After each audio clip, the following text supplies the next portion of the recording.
Praise the lord. Hallelujah. Good morning. క్రీస్తునందు ప్రియులారా, ఈ ఉదయ కాలంలో మరొక నూతన వాగ్దానంతో మనము ఈరోజు ప్రారంభించుకుందాము. ఈనాటి దేవుని వాగ్దానము హగ్గయి గ్రంథము 2వ అధ్యాయము 5వ వచనము.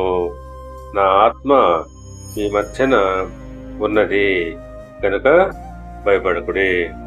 ప్రియులారా, మీరు ఐగుప్తులో నుండి వచ్చినప్పుడు నేను మీతో చేసిన నిబంధన జ్ఞాపకము చేసుకున్నాడని యెహోవా సెలవిస్తున్నాడు.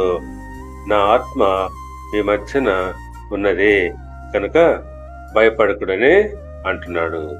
అవును, నిర్గమకాండము 29వ అధ్యాయము 45వ వచనం ప్రకారంగా నేను ఇశ్రాయేలీల మధ్య నివసించి వారికి దేవుడినై ఉందును అని ఆయన సెలవిస్తున్నాడు.